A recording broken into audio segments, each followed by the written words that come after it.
Here at Sailrite, we have 4 different sewing machines that are all great for sewing leather, and today, I'm using none of them. No-sew wallets have become really popular since they have a sleek, minimal look and can be made very quickly. All we need to make this project today is a 2 to 3 ounce or 3 to 4 ounce firm tempered veg tan leather with something to cut with, some rivets, a hole punch, and a rivet install tool. There are some other tools I'll use to speed up the process, but these are the ones that are essential, which makes it the perfect project if you're someone who's just getting started with leatherwork. And speaking of getting started, here's the first step. Click the first link in the description to download the pattern, print it out, then make sure that the pattern printed correctly by checking the 1-inch scale guide, then join the 2 sheets of paper together using these guidelines. Depending on your preference, you can tape the pattern down to the leather and cut, or transfer the shape onto poster board or something like an old cereal box to create a template like this one that you can trace around repeatedly. This is how I prefer to do it because I like seeing exactly what I'm cutting without a layer of paper in between my knife and the leather. As you look closely at the pattern, you'll notice there are some lighter lines, and that's because you have a couple decisions to make.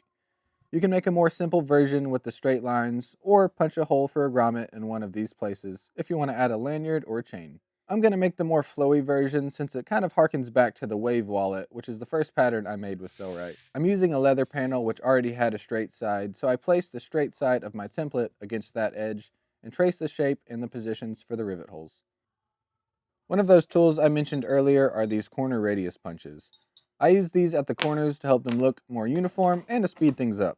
I primarily use the 5 and 7.5 millimeter punches, but I also use the 25 millimeter punch to create kind of a thumb slot right here. I use the rotary hole punch for the rivet holes since it's very precise and allows me to change the size of the holes. I use the 2.5 millimeter hole punch for these 4 holes, and then the standard 3 millimeter or 1/8 inch hole punch for these 3 holes on the front, since they're for the larger 9 millimeter rivets compared to the smaller 7 millimeter ones I used on the other side. You could use the 1/8 inch hole punch on the small rivets as well, it just wouldn't be quite as snug of a fit. My favorite workflow is to punch the corners and then connect all those dots with my knife.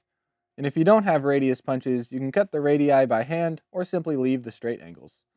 Before folding it together, I beveled and burnished the top edge of the wallet. This step is optional, but I like having smooth, shiny edges. Speaking of smooth, the back side of this leather is pasted at the tannery, which means it has a smooth, waxy finish. This will help the cards and cash slide in and out smoothly. Both this chocolate color and the black color of our dyed veg tan leather has this characteristic. They're linked below if you want to use the exact same leather for your project. With the edges nicely burnished, it was time to start folding up the wallet. Just about any leather glue would work for this project, but I used contact cement. I aligned the holes together and marked where I needed to apply the glue.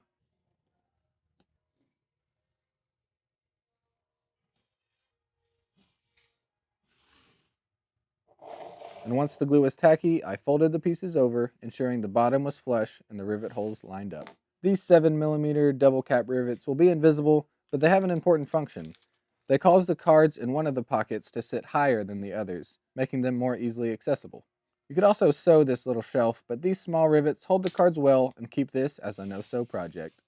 I set the rivets with our handy press, which did a flawless job, but they could also be set by hand. If you punched a hole for a grommet, now would be the time to install it, but I left it out on this one. The final glue up will adhere the rest of the layers together. I applied glue here and on the backside, stopping right about here since this part will be exposed. When joining the layers, I ensured the top flap was centered. This should happen naturally as it's folded, but it can vary slightly depending on the thickness of the leather.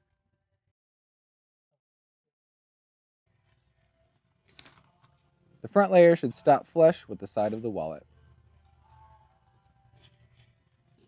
I wanted the bottom to be completely flush as well, so I used a sanding stick to create a flat surface where all those layers meet. Then I beveled those edges to remove the sharp corner.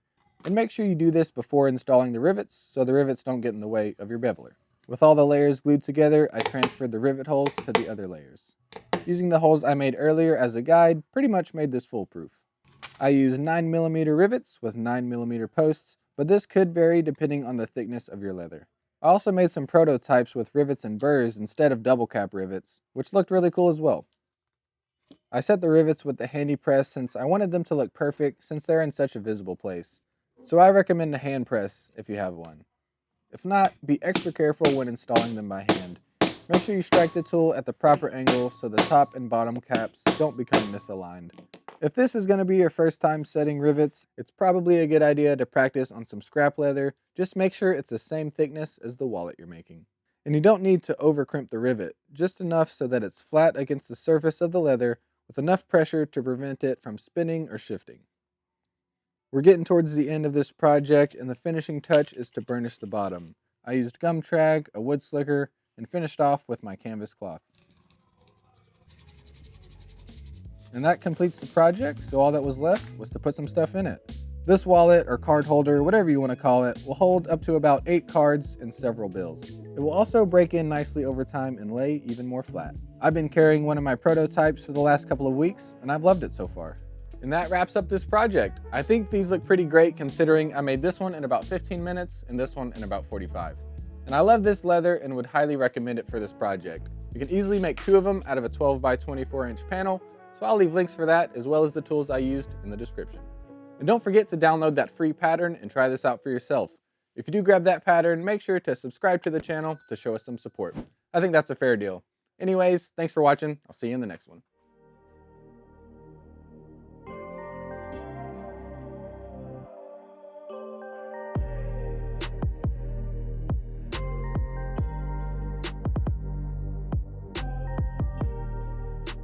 Got it.